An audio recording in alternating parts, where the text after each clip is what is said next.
Welcome aboard, folks. It's Fox and Friends Hour 2 for this very busy Thursday. It is the first day of March. That's right. We have some new news that just broke. The president tweeting this out. I think we have it up on a full screen. We're going to show you what it says.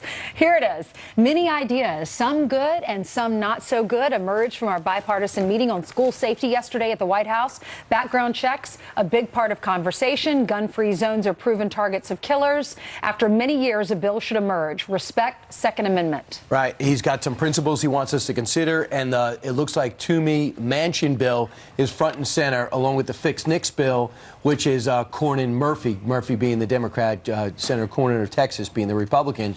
I get the sense in that room, if they left and just put it to paper, we might get something. Senator Toomey is going to join us a little bit later. We're going to talk to him about that background check bill that he and Joe Manchin have put together. It's interesting. Yesterday, the president said some of you people in this room are petrified of the NRA. The NRA came out with a statement. They said, while the meeting made for great TV, the gun control proposals discussed would make bad policy that would not keep our children safe.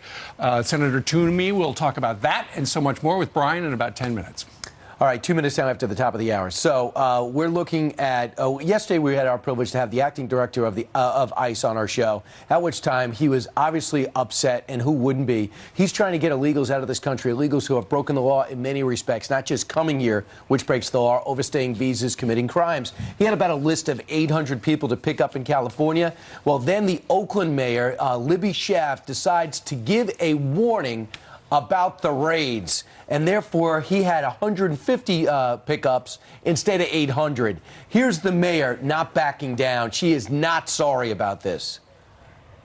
I continue to feel confident that what I did was the right thing and it was legal. I did not give specific information that could have endangered law enforcement.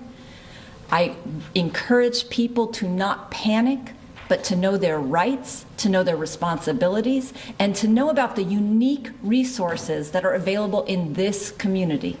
For her to say she didn't give any specific information, she warned everybody in California and anybody watching television that ICE was planning a raid. And so obstruction of justice, that's the question. We had Don Rosenberg on a couple of days ago talking about it. He was horrified. He said it was obstruction of justice. And in fact, emailed me yesterday.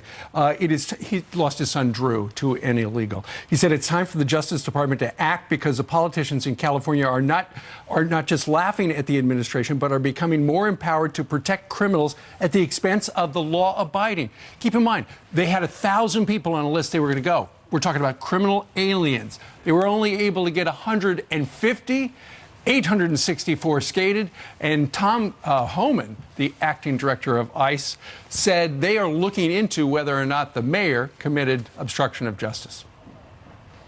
What she did is no better than a gang lookout yelling police when a police cruiser comes in the neighborhood, except she did it to the entire community. I mean, it's beyond the pale. I've been doing this for 34 years, and this is a whole new low to intentionally warn criminals that law enforcement's coming. I just can't believe it happened. He said something interesting I heard a few days ago. He said, you know, this is actually, the Democrats are saying, yeah, sanctuary cities, we feel sorry for them.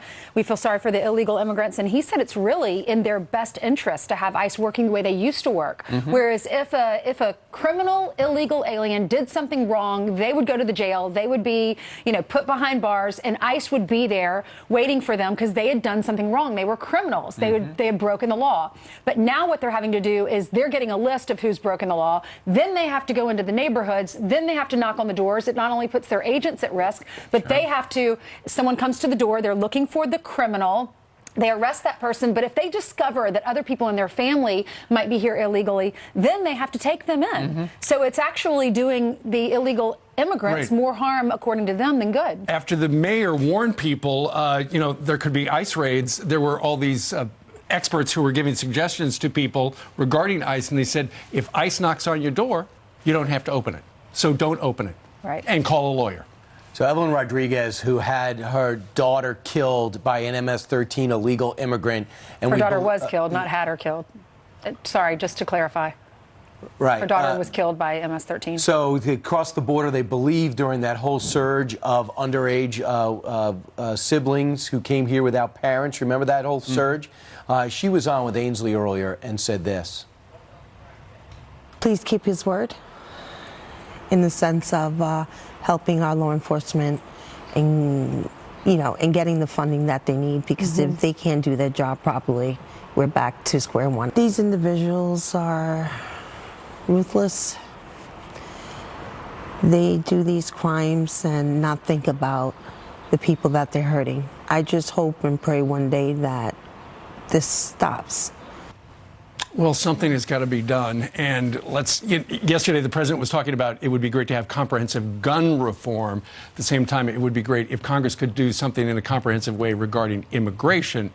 But it doesn't look like this is the year. But the thing, when President came out yesterday and tweeted about the wall, I'm not taking a portion of the wall and fixing California until I can get all of it. Yeah. That made me think that there's a plan in place to go revisit it, and maybe, a midnight run on revisiting immigration, perhaps. Would that be for negotiation purposes? What would be the reason for that? I just because California wants part of the wall. They don't want it all, but they want part. Okay, you want part of it, I want all of it. Let's do all of it. Come on. So let's do every, do the entire border. That's instead of $3 billion. How about $25 billion?